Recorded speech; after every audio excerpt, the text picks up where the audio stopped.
everyone could take their seats, please. I'd like to call to order tonight's regular meeting of the CUSD 201 Board of Education, February 26, 2019.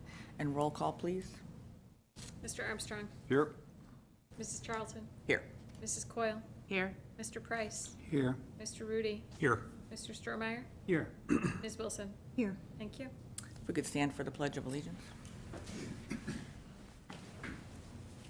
I Pledge allegiance to the flag of the United States of America and to the republic for which it stands, one nation, under God, indivisible, with liberty and justice for all.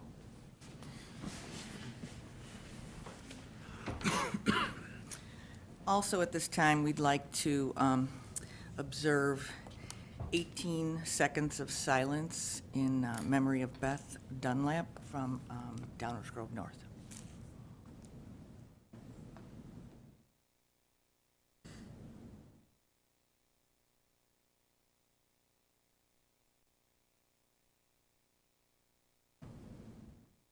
Thank you. Okay, the first item on the agenda is approval of minutes.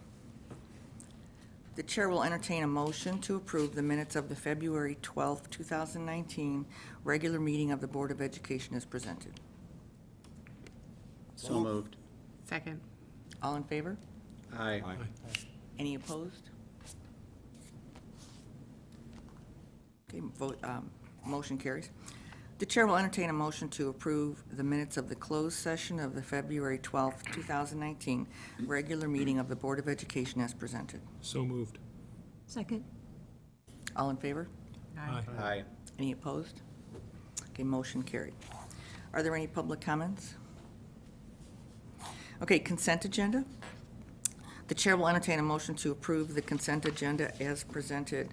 Number 1, personnel recommendations. 2, approval of student tours. 3, approval of February 2019 expenditure report. And 4, ratification of January 2019 regular payroll. So moved. Second. Roll call, please. Mr. Rudy. Yes. Mr. Strohmeyer. Yes. Ms. Wilson. Yes. Mr. Armstrong. Yes. Mrs. Coyle. Yes. Mr. Price. Yes. Mrs. Charlton. Yes. Thank you. Okay, the first item under information and discussion is an update on elementary standard-based grading and report cards.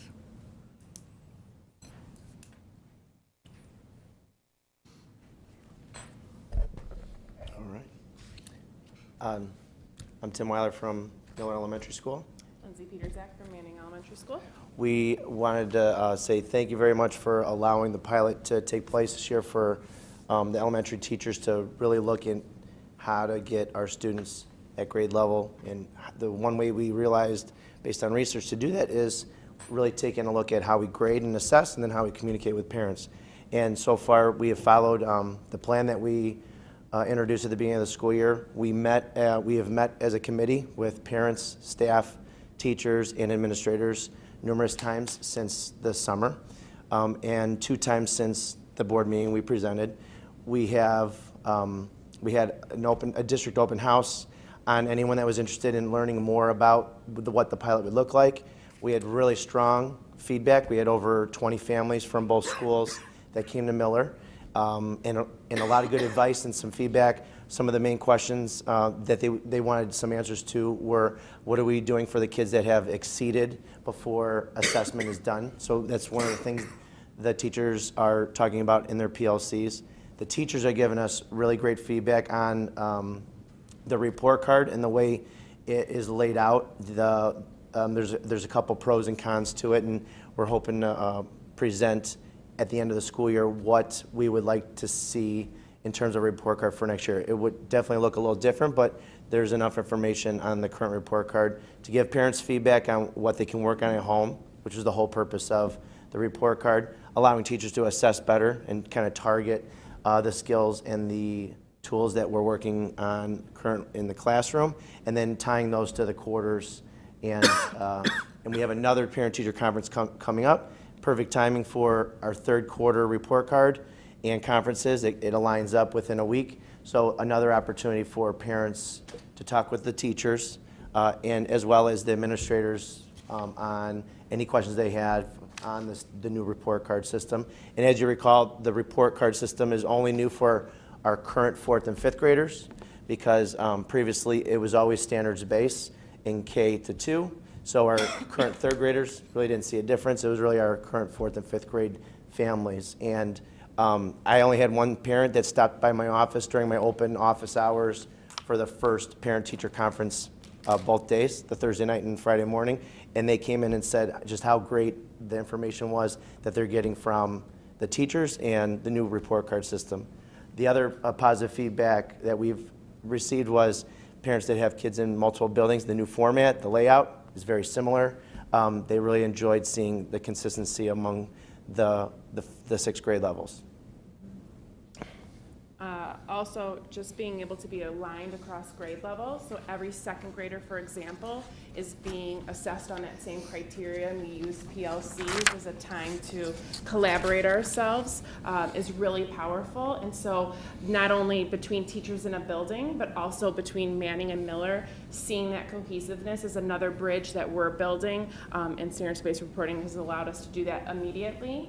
And it's just a matter of now fine-tuning as we move forward with our new curriculum resources and the assessments that we are taking ownership, which really provide a backwards design of what students are expected for each unit of study. So really powerful in the immediate, and then long-term we obviously have things that we need to tweak along the way, and through the committee, and then summer for us to work on all the feedback we receive from the committee and the teachers. We'll be able to hopefully put in place and present to you, still a work in progress, but an even better version of that standards-based report card for each grade level. Yeah. One, just to kind of give you an example of what the teachers are looking at and looking for in terms of a report card for next year. It's really tough sometimes for them when we combine 3 standards into a statement to align that to all the grades and assessments that they give the students. So they're really looking for, it might not be much information for parents to really know, but having that standard number, like 5th grade, Common Core, ELA 4-4, having that in the report card will help them align and become more efficient. So as it might be more language on a report card, which was one of the big things we tried to limit for parents and all the, the language that's on there, but it's good for the teachers because they can align items better. So that's one of the things that they're looking to just improve as an idea for next year.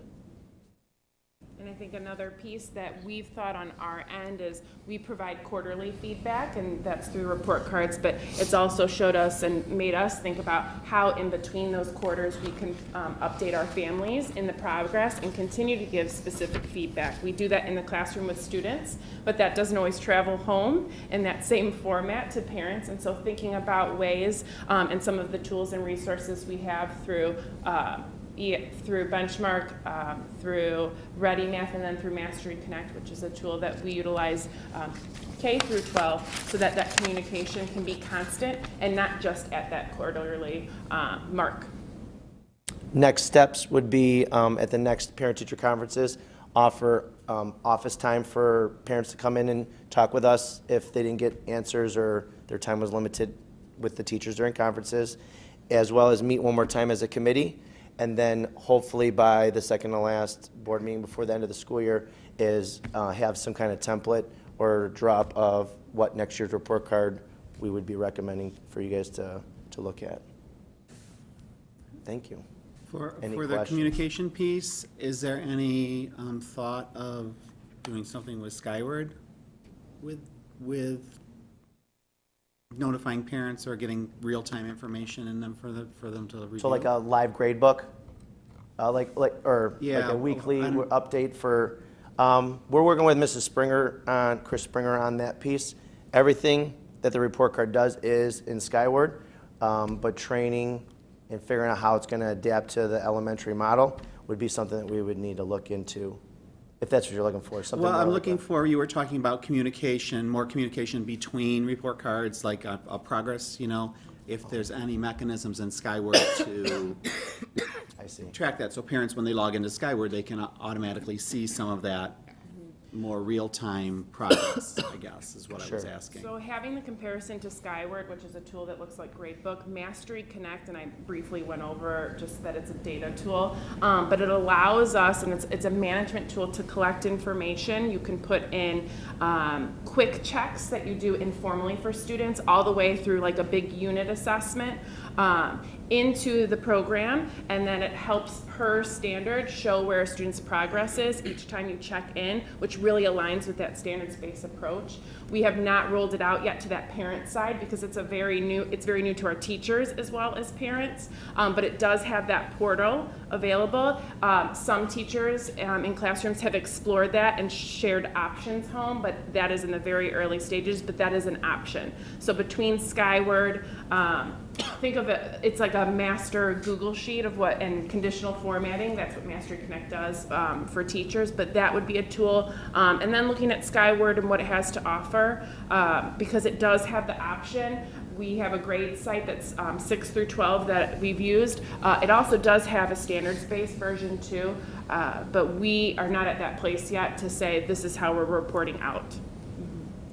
On an old school model though, at the last PLC, the teachers were talking about a cover sheet that is on top of each assessment that's given at the end of the unit that they are going to be sending home from here on out for the rest of the year to kind of pilot that information. So it's kind of like real live information every 3 weeks about what standards we're assessing, and then parents will have access to that cover sheet. So I think if we can find a way to link those two, where it's more real time, I think that's what that was our end goal for that piece. All right.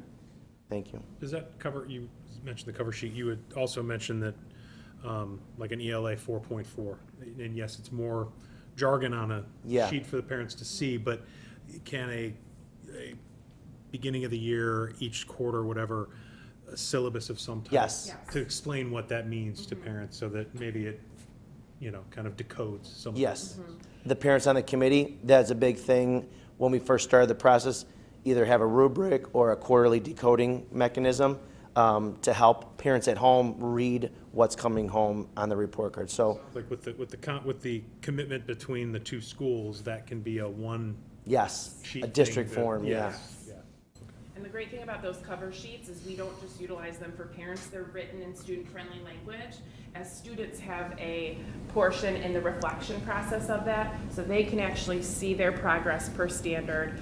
It's written in language that they use in the classroom, and so the goal is they might be more familiar with it than parents are because it's different than when we were in school, but bridging that gap will be helpful by using that type of language versus what's written in it as just the Common Core language. Well, I have to say, I just love the coordination between the two schools. It's really nice to have two elementary schools have your own individual flavors, but when it comes to things like this, to Yeah. coordinate that together, that's just awesome. I think it's fantastic, so Thank you. appreciate it. Okay, anything else? Thank you very much. Thank you. Appreciate it.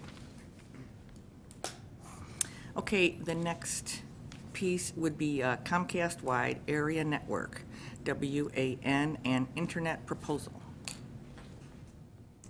Good evening, Board of Education. Mr. Carey, I'm here to provide some sort of basic information about a change we're going to make in our internet service. Currently, we have a contract that's about to expire with AT&T. AT&T's service takes care of our wide area network, which is the connection between all of our buildings, as well as our internet service and our phones. So because the contract is about to expire, we engaged in a research and investigation on new services. Our goal is to be able to get fiber to each of our buildings and not just to our high school. So we looked at different options and we put out through E-rate, which kind of puts some structure into the process, we put out what would be like an RFP type thing and got some information back from various vendors about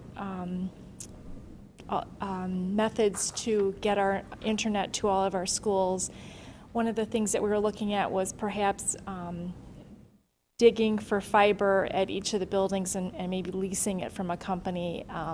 What ultimately ended up happening is we made the decision to look at the Comcast solution because it's affordable, it's easy for us, they maintain it, so it's easy for us to follow up with, and the service so far in the research process has been pretty seamless, so we're confident that this solution will be the best one. So what this means is that Comcast will ensure that there is fiber to each one of our buildings, and that the network structure will allow for a gig for each of our buildings. Our current structure gets a gig to our high school, and then it gets divided up for back and forth traffic between our buildings. And we like to increase our capacity because obviously our increased technology for classrooms as well as management of the organization is important. So this program will allow us to get a cost decrease as well as a significant service increase. So this part of this program will be implemented around October, and then part of it we'll start to see it in the internet change in the summer. Our internet service will change in the summer. Do you have any questions about the information you received? Just a basic one. You said that right now the AT&T is also providing phone service. Yes. Is Comcast going to be providing that same phone service? The phone service is, we are in the process of putting together an RFP for our phone service, and Comcast will be a provider that will send our RFP to. So That's going to increase the cost that we're looking at here then? the phone service is a separate line item on my budget, as well as part of the budget for maintenance as well, right? All the phone costs, we're strictly looking at the wide Just area. internet. Wide area network and internet, and that's what the savings comparison is based on. The phone service is all separately billed, and that's not incorporated into any of this. You say that the expense is in our technology budget already. Yeah, yes, And so it does look like a 5-year contract is obviously less per month. right. But that is a higher, that's a decrease. in The our- it five-year, says- the five-year contract is the five-year contract, actually, the 3-year contract is a lower cost than what we're paying now by a very small amount. The 5-year contract, because of obviously they want you to sign a longer contract, the cost difference is more significant. It locks us in to 5 years with Comcast. The risk of locking us into a longer contract we feel is minimal. The other important thing, and this is kind of outlined in the information, because this is part of the E-rate program, which is a federally funded grant program, our cost to the district is implicated by our free and reduced students. So currently, our bill is discounted by about 50 to 60%. Every year that fluctuates a little bit. So the E-rate program supplements the cost of school districts' internet, obviously to support the educational program. So that's why in this information we brought in the idea of USAC and the E-rate kind of giving a structure to the way we have to kind of go through the process of looking at costs and looking at vendors. Is the E-rate discount a dollar amount or a percentage? It's a percentage. And that'll be on top of, so the 5-year contract's 18.5% decrease, and then you'll also get, So roughly the monthly cost is $4,400 before the discount, and that is before taxes and fees. You know, just like on your consumer bill, you've got all those little fees. We do as well. So the basic before fees, monthly cost, monthly bill is $4,400. So then we get a reimbursement check for $2,200 per Okay. month. So the discount comes in the form of, it's a revenue Oh, to the okay. district. It's not a decrease of the expenditure. Okay. Any way to save money is awesome. Right. So my question is, the last update to our network was in 2016? The, this is the service. So this isn't necessarily the hardware and the switches Yep. internally. If you think about this in terms of what you have for your consumer, your home, you might have AT&T, you might have Comcast, you might have Huawei. So that service that brings internet to your home is outside of the network hardware that we implement and install. Yep. I think what I'm trying to ask is are we, the 1 gig that we're getting, the new band, is that, I mean, it's better than what we got, but is it Is it sufficient? sufficient? Is it going to be sufficient in 3 years and in 5 years? Currently, we're using a gig to come in, and then our traffic back and forth allows for 150 megs per building.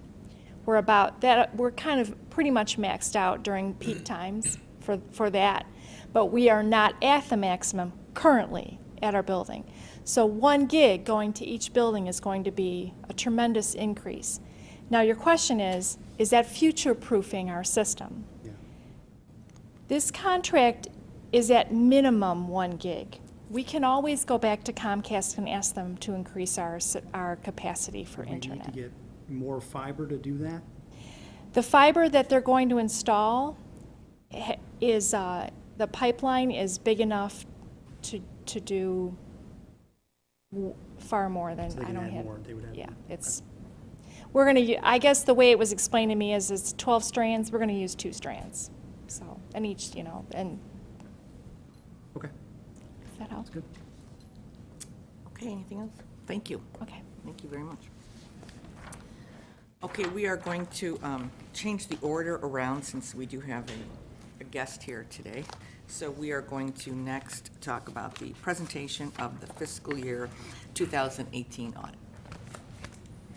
And I'd like to introduce Susan Jones from Miller Cooper, and she's going to present the audit for us. Good evening, everybody. So there's 3 deliverables you have. One is the CAFR, the report. The other is our 2 letters, the required communications letter and the management letter. I'm going to take you through some highlights of the CAFR. If you go kind of past the table of contents, and you will see the district did receive the certificate again in excellence in financial reporting for 2017. And they plan to participate in the program again this year and receive the same outcome. But past the certificate is our audit opinion on page 1. It's past that, yeah, that first blue tab. It's a 4-page audit opinion, and again, we issued an unmodified opinion, which is the highest level of assurance the district can receive. There is an extra paragraph in the opinion this year on page 2. It's an emphasis of a matters paragraph, which basically discusses that the district implemented GASB 75, which was a new GASB statement required to be adopted by all governmental entities, all districts in the state of Illinois. And as a result of that implementation, it caused there to be a restatement. There wasn't any kind of error. It's just that in order to implement that statement, the beginning year net position had to be restated. So we informed the reader in our audit opinion. Past the audit opinion on page 5 is management's discussion and analysis, and that goes on from pages 5 through 18. That is prepared by the district, and it's unaudited information, but it's a great overall synopsis of all the significant changes year over year, as well as highlights all the significant financial highlights of the year. But past management's discussion and analysis on page 19 really begins the basic and the heart of the financial statements, which is the statement of net position. And this has all the long-term assets, long-term liabilities, as well as current assets and current liabilities of the district. And you can see at the end of the year, net position was a little over $12 million. I want to point out on this statement a couple things. This is really the statement that GASB 75 impacted the most. So if you look at long-term liabilities, both the portion due within 1 year and due after 1 year, that balance combined is about $30.5 million. If you looked at the statement last year, that balance was about $18 million. So because of the other post-employment unfunded liabilities that were recorded in this statement this year, additional $15 million of liabilities came on the statement of net position. And that caused, which is very similar to other districts, if you look at the net position towards the bottom of the page, unrestricted, last year unrestricted net position was a positive, approximately a little over $8 million, and this year it's a negative $8.8 million. It just because of that additional liability load kind of flipped that unrestricted net position, which is common for a lot of the districts that we audit because of the significance of the liabilities that were added. But when we go to the fund statements, that liability is not recorded in the fund statements. We'll go through in a few minutes. On page 20 is the statement of activities. This is presented on a full accrual basis, so depreciation expense and changes in long-term liabilities go through this statement. It has all the revenues and the expenses of the district. Total revenues were about $38.3 million, offset by total expenses of about $40.3, which resulted in a decrease in net position of about $2 million.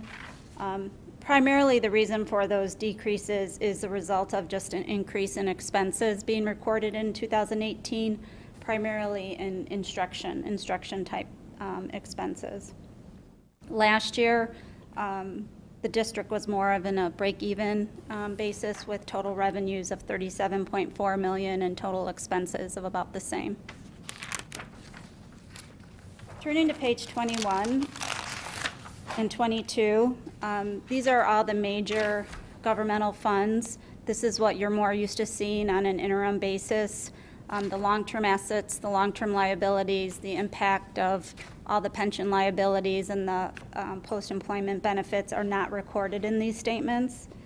On a combined basis, the district ended the year with $18.6 million in positive fund balance. And you can see each of the major funds are in a positive fund balance position. On page 23, this is a reconciliation of just the statement of net position that has all those additional liabilities in it to the fund statements, and the biggest reconciling items are capital assets of $26 million and then the long-term liabilities of $30 million.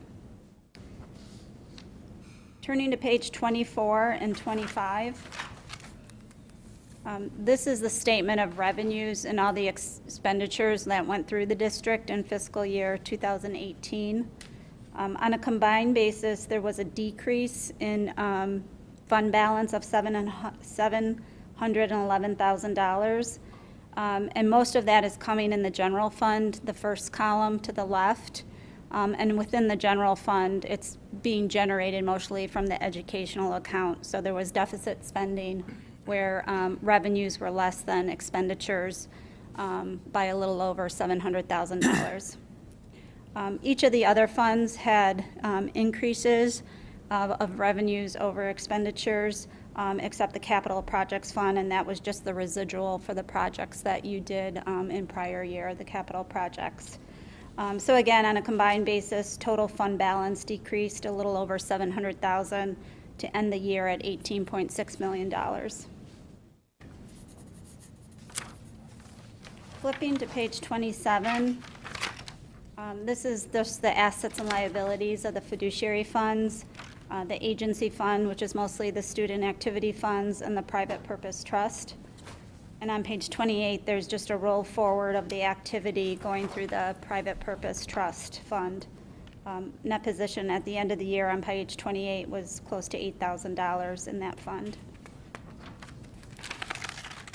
So on page 29 begins the notes to the financial statements. The notes to the financial statements keep growing and growing every year, so they go on from pages 29 through 78. And really what the notes do is any individual line item on the statement of net position or the fund balance schedules. If there's anything you want to drill down in, more detailed information is in these notes. A couple of the notes, just to point out to you, note E on page 44 has all the roll forward of capital assets. Note F is another significant note that has all the roll forwards of long-term liabilities. And then note I and J has all the detailed information and all the actuarial assumptions that go into the unfunded pension liabilities as well as the other post-employment benefits.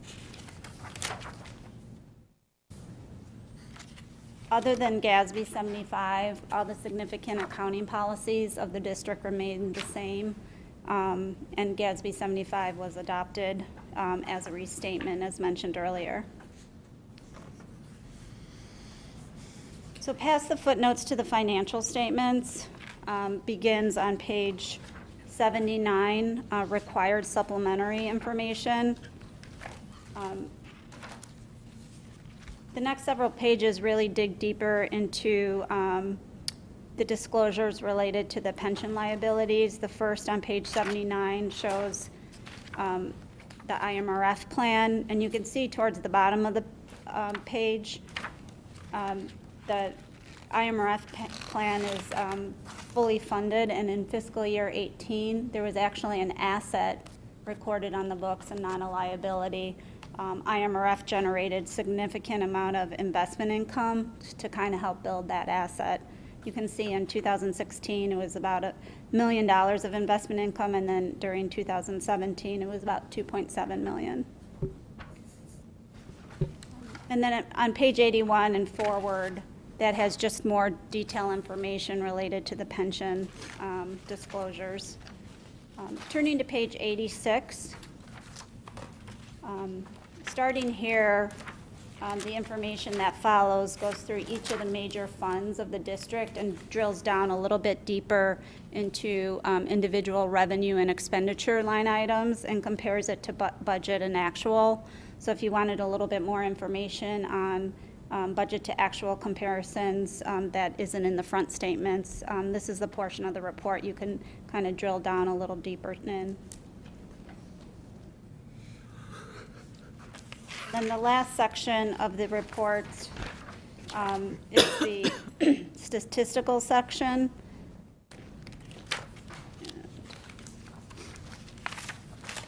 My poster fell out. And that begins on page 124. And that remaining information just gives more statistics over the last 10 years to show a trend from the last 10 years of demographic information, if you want to look at that. Does anybody have any questions on the financial statements? So the next deliverable I'll go through is our required communications letter, and it begins with our responsibilities under auditing standards, and it's in bold. We executed our audit in accordance with government auditing standards. And in addition to issuing an opinion on the financial statements, we do, as we execute our audit procedures, look at the district's internal controls. We don't issue a separate opinion on internal controls, but as a result of that, we didn't identify any material weaknesses. If our financial statements were to be included in a bond document or another document issued by the district, in accordance with auditing standards, you would have to inform us just so we make sure that there's nothing inconsistent with our audit opinion and what you're including in that particular document. On page 2, our firm is independent of the district. All significant accounting policies have been disclosed in the CAFR. As I mentioned before, GASB 75 was adopted and required a restatement. The next couple pages on page 3 and 4 goes through a slew of GASB statements that are going to be required to be adopted by the district over the next several years. The GASB isn't slowing down on expanding those footnotes to the financial statements. The majority of them are not expected to be significant to the district, but just to point out a couple, fiduciary activities. This might change the reporting a little bit of student activity accounts. They might be moved into the general fund, but there's still kind of discussion of how that's going to impact school districts. And then the next statement is GASB 87 leases. Consistent with other industries that follow FASB, more of leases aren't going to be operating. More of the kind of the present value of all the lease payments are going to be recorded in the full accrual statements.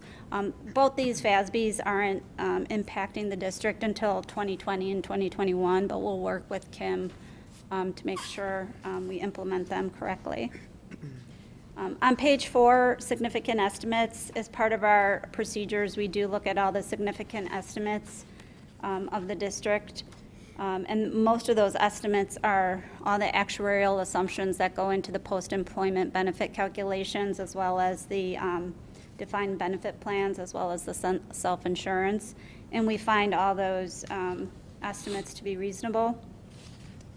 At the bottom of page 4, we didn't encounter any significant difficulties with management.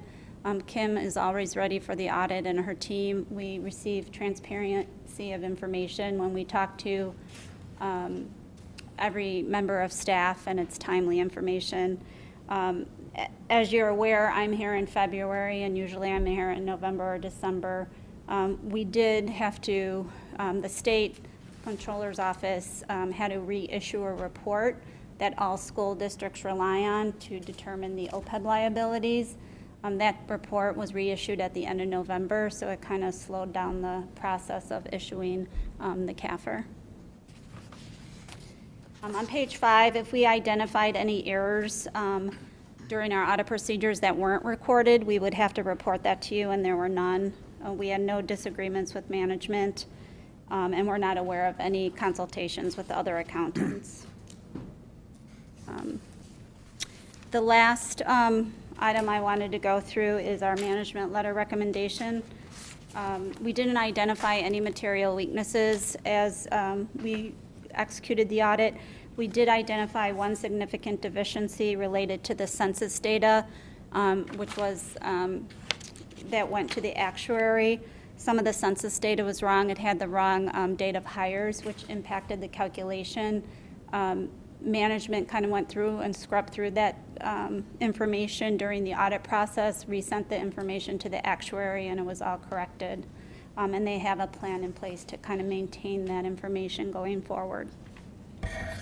The last item on the second page, I just want to highlight, it's more of an FYI, it's not a control deficiency. But all of our clients, no matter what industry at the firm, are getting impacted by all these phishing scams. They're becoming more and more sophisticated. And so just to make sure you're training your employees and you're, not reminding them once a year, but continuously reminding them about what emails to open and follow proper protocols, because there's been some, around 1099 time, there's unintended consequences of breaches where some of that information gets out, or W-2 time where personnel information is getting out. And it's amazing how sophisticated they're getting, both from my business email as well as my personal email. That concludes my formal presentation. Does anybody have any questions? I don't have a question, but I'd like to reiterate something you said and say thank you. On page 4, as I read this, it says, "We encountered no significant difficulties in dealing with management relating to the performance of the audit." And as a sitting board member who relies on the management to keep track of everything in here, I appreciate that. And I just want to say, congrats to Kim and her staff and Kevin for that. It is wonderful to hear that, as well as no uncorrected misstatements or disagreements. So I appreciate that. And I thank you for your, Thank you. for the audit, too. Okay. Any questions? Thank you. or concerns? Okay, thank you. And just throughout the year, if you have any questions, feel free to reach out to me, not just during audit time. So thank you. Thank you. Okay, we will now move to the presentation of monthly financial statements. All right, for the month of January, the district received $494,000 from the state. $120,000 of that was the FY19 evidence-based funding. There are $216,000 of fiscal year 19 payments that are vouchered but not released. And as I discussed last board meeting, the district did record the TIF payment from the village, $67,000 during the month of January. In the ed and tort funds, revenues are comparable to prior year averages. We received $338,000 of fiscal year 19 payments, and there are $64,000 of payments vouchered but not released at this time. And when we go into the O&M fund, revenues are slightly below the prior year average, and that is basically from the timing of receipt of rental revenue. In the transportation fund, we finally received the first quarter categorical payment in the amount of $155,000, and we are still waiting for quarter two payment of $151,000. And then expenditures in the ed and tort funds are comparable to the prior year. And in the O&M fund, we're 49.78% spent to date, and last year we were 49.92% spent at this time. And then as we discuss each month, the transportation fund varies because of the payment of invoices from our vendors. And the student activity accounts are attached, the statement of position, and fund balance. Current fund balance in all funds is $18 million at this time of year. We expect it to decrease, throughout the year, and then when we hit the May, June, it goes back up a little bit. And right now we have $16.7 million of funds invested at the end of January, and interest income to date is almost $33,000 this year. Does anybody have questions? Okay, thank you. Thank you. The next item for discussion is the 2018-2019 school fees. All right, in the board book, you have several documents. One is a comparison of school fees for neighboring districts. And then the next item is the history, like a 10-year history of our proposed school fees. As you recall, last year we raised our registration fees slightly. This year we're looking at keeping those the same. In fact, we are looking at increasing the PE fee.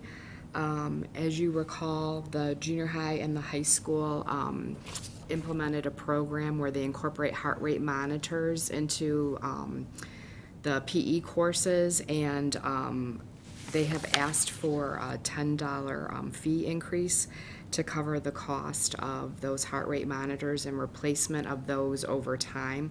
They got a grant this year that covered them, but over time they're going to need to be replaced. And they also ordered some iPads and projectors and different things so that they can utilize in the class, so some different equipment. And one of the things that they're really kind of focusing on is the BMI numbers at the schools are high.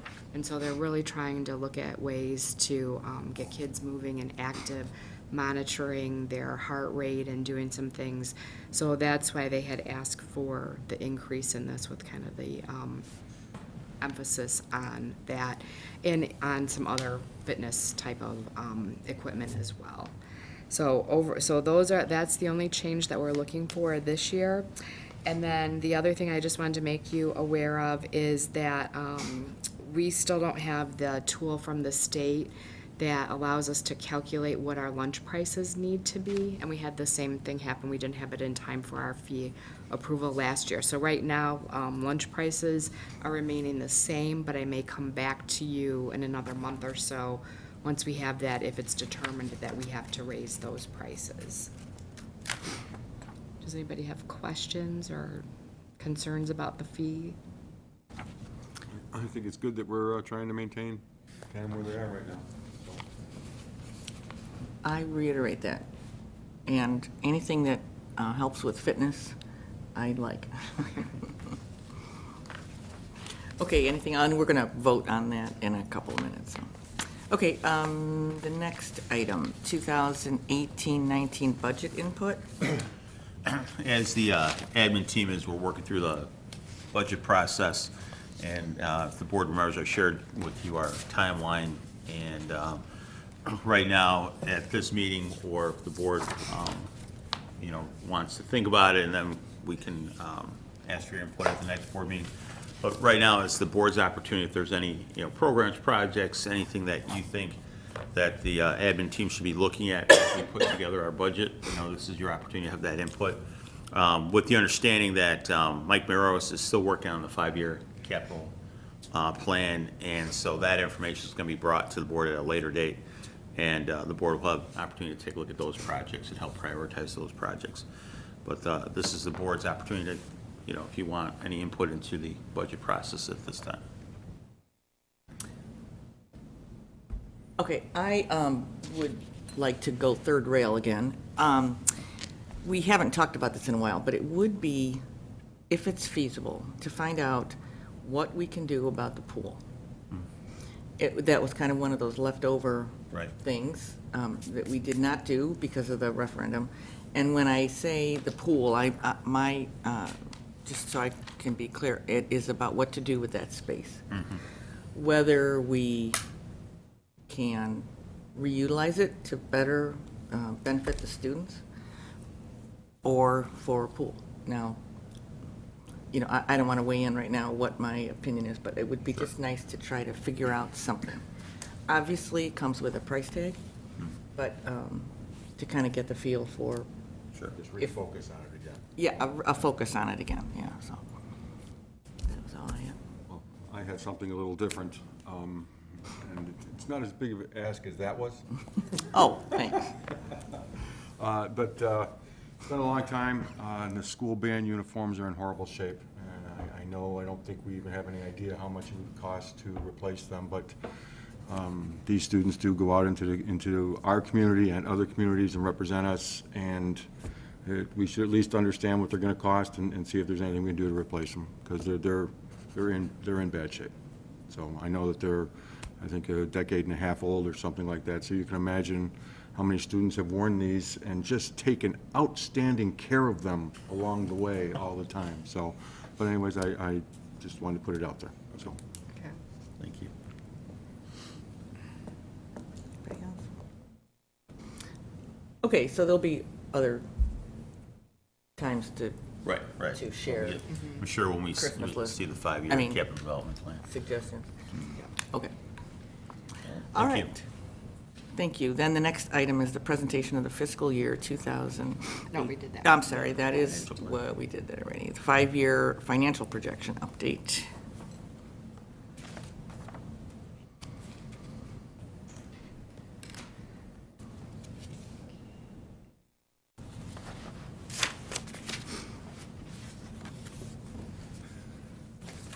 All right, good evening. I am here to present the 5-year financial update. And we utilize FiveCast with PMA, and it's a planning tool that allows us to enter thousands of data points, run what-if analysis, and then get detailed budget and performance analysis reports, and we use it to help us in our budgeting, and just run all kinds of different scenarios to see if we do certain things, how that might impact our financial position. So the first thing, we start with 5 years of audited financial reports, which, you know, incorporate our revenues, expenditures, and our fund balances.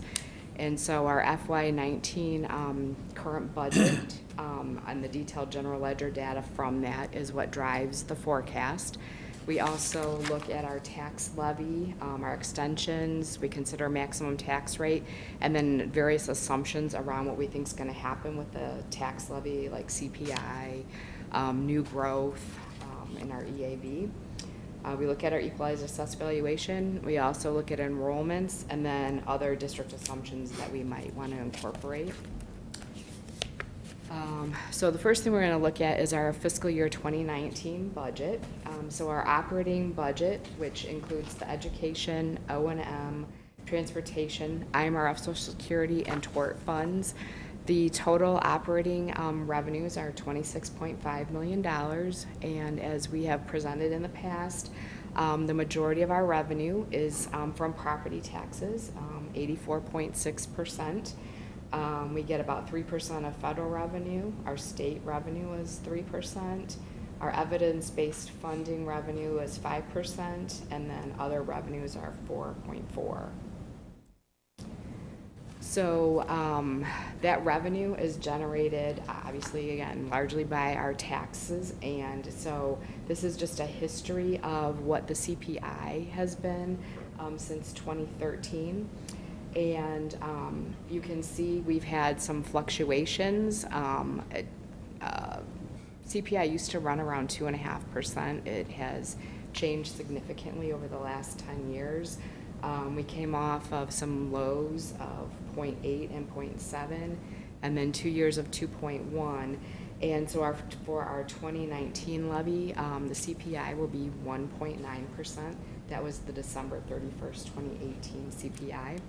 And then we are making the assumption that CPI is going to be 1.8% going forward for the next 4 years. So that's what drives the rest of the model.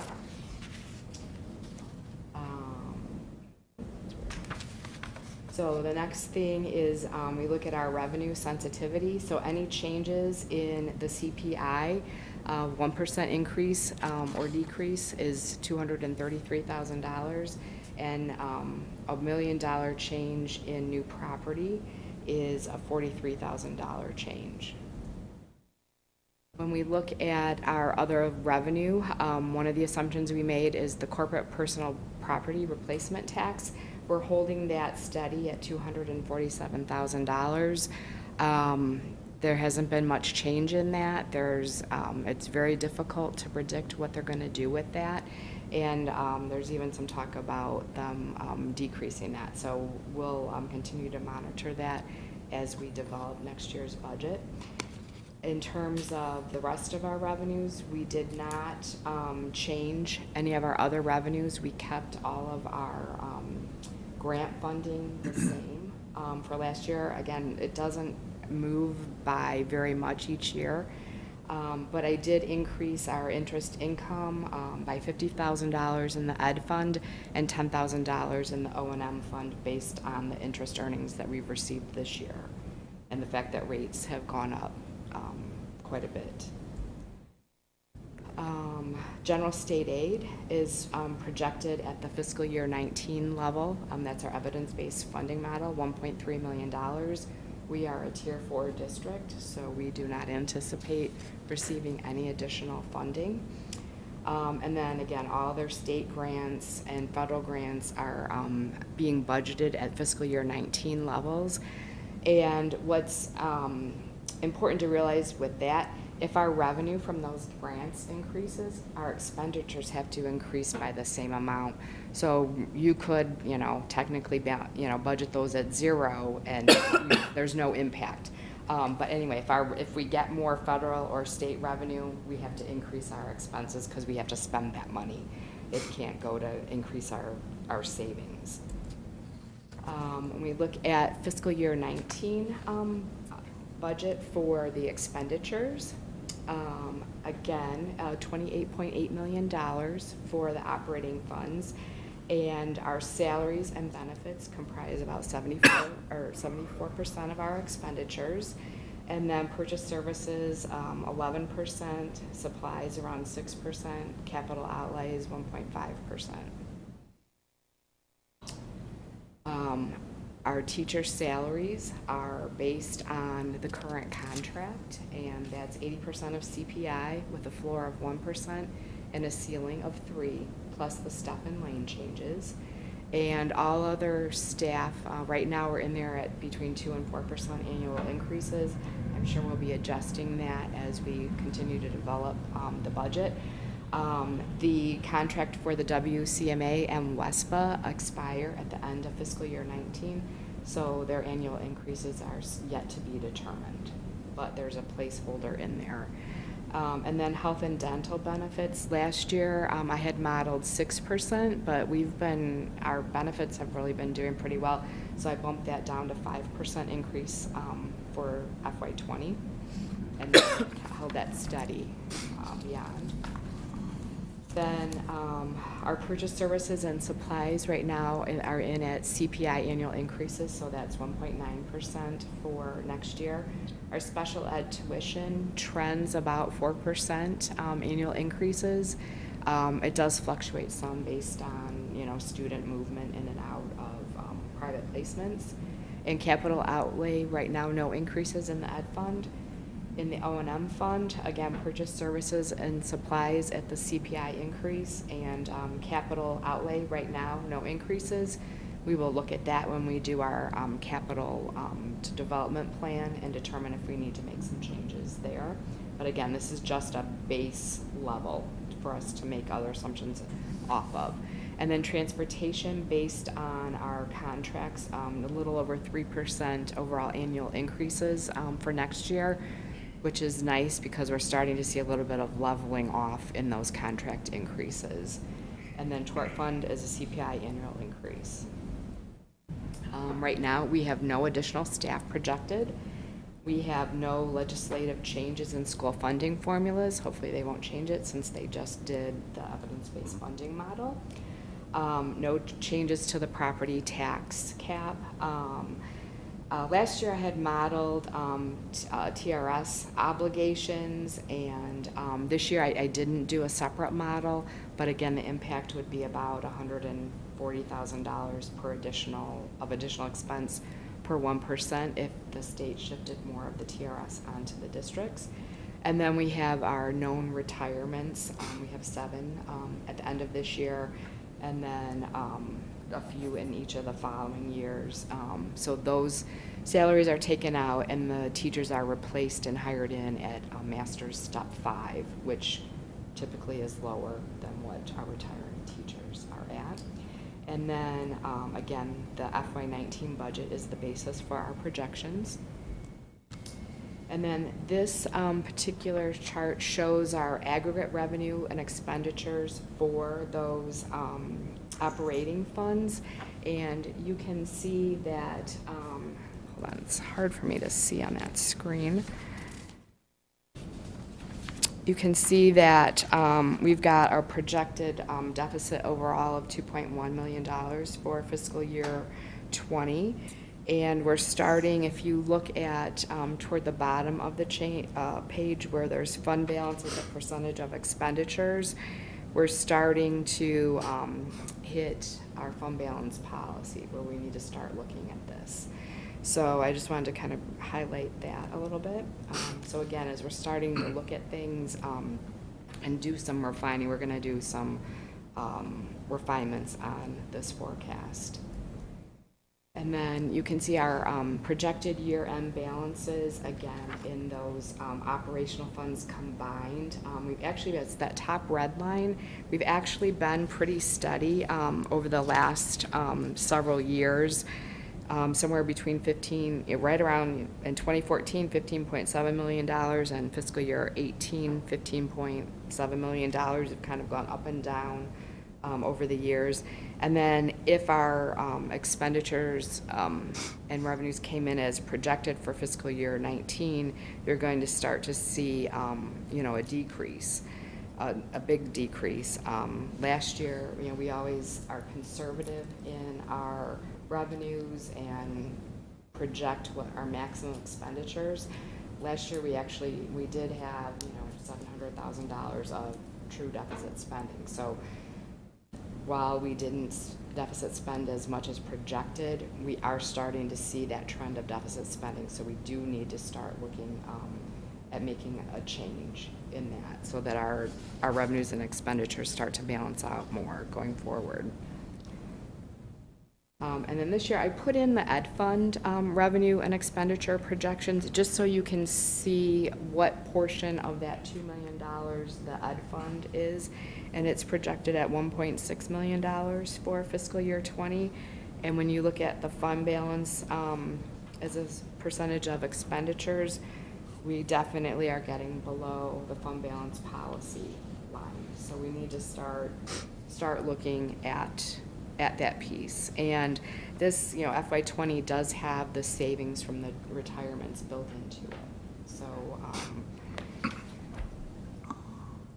and then in the O&M fund, we have been purposefully deficit spending there because our fund balance as a percentage of expenditures currently is 98%. So we have been starting to spend more money on some of our projects and try and get those off of our capital project list. But again, and so that's purposeful and planned. And so we've got several years before we need to, be concerned about that. But again, thoughtful spending in this area as well. And that is it for the update. Anyone questions? Kim, I had one quick question. As long as, we know that most of our revenue comes from taxes, do you know, obviously the state of Illinois changed position somewhat with a new governor. Do you know if there's still any discussion about freezing the property tax? Have you heard anything about that? There's talk about it. I don't Okay. know if it's, what's going to happen with that. Okay, so it hasn't, come more to the forefront? No. Okay. No. And one of the other things that's going to impact at least the salaries is the new minimum wage, the $15. And so that piece isn't modeled in here yet either. So we need to be aware of that and how that might impact us going forward too in future years. Okay. Thank you. Thank you.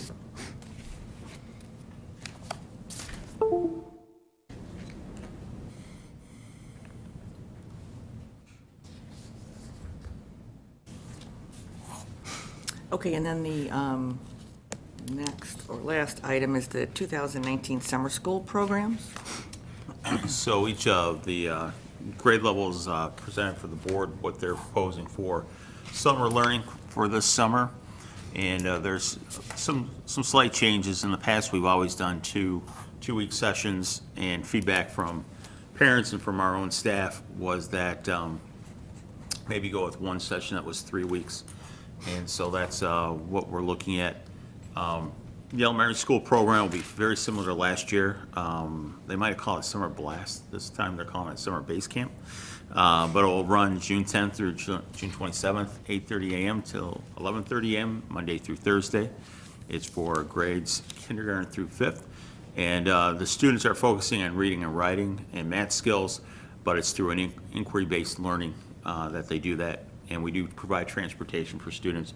We'll do the same thing. We'll set up each of our buildings as a hub for if the students walk to the school, and then we'll transport them to the high school. The high school will be where summer school is at, and then I believe it's Washington Park over in Liberty Park that students can walk to there. The junior high will be offering reading and math enrichment course for current 6th and 7th graders. And again, this is designed for extra support in math and reading. It will also run June 10th through the 27th, 8:30 a.m. until 11:30 a.m., Monday through Thursday. Junior high will also offer a STEM enrichment for any current 5th, 6th, or 7th graders, and that will be August 12th through August 15th from 8:30 to 11:30. And again, those junior high programs, there will be transportation. We're doing the step up to 6th grade a little bit different because we have the first group of 5th graders who are coming that have been part of our dual language program. And so for non-dual language students, step up will be August 14th and 15th, 8:30 to 11:30. And then for students who will be part of the dual language program, they're going to have an additional couple of days. So they'll be August 12th, 13th, 14th, and 15th for that. And then again, transportation will be provided. The high school has their same offerings that they've had in prior years. They have a credit recovery for students who are credit deficient, transition to math and English, which are for students who need additional support freshmen entering the high school. And that'll be June 10th through June 27th, 8:30 to 11:30, Monday through Thursday. Transportation will be provided. And then jump into AP Geography is 2 days. 1 day is at the high school, June 10th, 10 o'clock to 12 o'clock. And then June 11th is actually a field trip that the students go on from 8 o'clock to 4 o'clock p.m. And because of the times don't align with the rest of summer school, those students would have to provide their own transportation. And then there is jump into AP Stats, which will be July 31st through August 1st from 8:30 to 11:30. And then the high school freshman orientation is just going to be 1 day this year, August 12th, 8:30 to 11:30. And then that's for incoming freshmen. And then parents will begin to register their child for summer school beginning March 15th, and registration will close April 30th. And they can do that electronically. Email will be sent to families, or if a family would like to, they can pick up a paper copy of the registration at their child's school to register.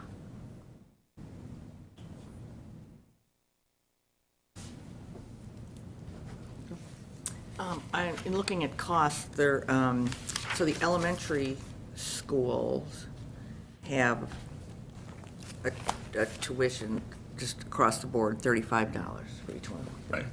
That's for materials. For the materials. In the junior high, there's only, well, there is not the cost for the reading and math, but the STEM. Right. And that, okay? And the high school, am I missing something here? Oh, there's other things that are, well, just the credit recovery. Okay. Okay, great. Anything else? All right. So we will now move into the action items. The chair will entertain a motion to approve the 2019 through 2020 school fees as presented. So moved. Second? And roll call, please. Mr. Stromeyer? Yes. Ms. Wilson? Yes. Mr. Armstrong? Yes. Mrs. Coyle? Yes. Mr. Price? Yes. Mr. Rudy? Yes. Mrs. Charlton? Yes. Thank you. Okay, the second one, the chair will entertain a motion to approve the CUSD 201 2019 summer school programs as presented. So moved? Second. And roll call, please. Ms. Wilson? Yes. Mr. Armstrong? Yes. Mrs. Coyle? Yes. Mr. Price? Yes. Mr. Rudy? Yes. Mr. Stromeyer? Yes. Mrs. Charlton? Yes. Thank you. Okay, and the next one is, this was a discussion item that we had at the last board Right, the meeting. last board meeting. So the chair will entertain a motion to approve the refresh of district server hardware in the amount of $70,917.06 as presented. So moved? Second. Roll call, please. Mr. Armstrong? Yes. Mrs. Coyle? Yes. Mr. Price? Yes. Mr. Rudy? Yes. Mr. Stromeyer? Yes. Ms. Wilson? Yes. Mrs. Charlton? Yes. Thank you. All right, superintendent's report. The only item I have in my report is just a reminder to our school families that we'll be starting registration for incoming kindergarten for the 2019 school year. And that will be Tuesday, March 5th through Friday, March 8th, and then Monday, March 11th. And it's from 9 o'clock in the morning to 11 o'clock in the morning, and then 1 o'clock in the afternoon, 3 o'clock in the afternoon. And again, if a family cannot make those times, all they need to do is contact either Miller or Manning, and a time will be set up to meet and to register their kindergarten student. We're really trying to encourage families to come during that time because we really want to have an idea of what our incoming kindergarten group looks like so that we can plan effectively for the next school year. So again, that's Tuesday, March 5th through Friday, March 8th, and then again on Monday, March 11th, 9 o'clock to 11 o'clock, and 1 o'clock to 3 o'clock at Manning and Miller Elementary Schools. And again, to remind the community, we offer all-day kindergarten at both schools, and we have a dual language program that we have at Miller that's open to all district kindergarten students. Okay. Anything else? Nope, that's it. All right. Are there any board reports? I have two quick things. Congratulations to everybody involved in the recent Wizard of Oz musical at the high school. A good time was had by all, and I know it was a lot of fun to see everybody participate in that. So congrats to everyone involved in that. And for everybody you see on stage, there's many more behind stage that you don't see. So congrats to everybody. And second of all, good luck to the boys basketball team who are moving forward in their season, and so good luck as they start sectionals. They're playing tonight. Tonight. Yeah, I thought they were playing tonight, right? Yeah, they're playing tonight in Peatone, but not against Peatone. No. Okay. Okay, that's all I had. Anybody else have anything? Board reports? All right. Are there any public comments? Future meetings and events. So Friday is Teacher Institute Day, March 1st, so there's no school. Then Manning Elementary School Open House is March 4th at 6 o'clock at Manning. The kindergarten registration that Kevin had just spoke about, March 5th through March 8th, and March 11th, from 9 to 11, and then from 1 to 3 at Miller and Manning Elementary Schools.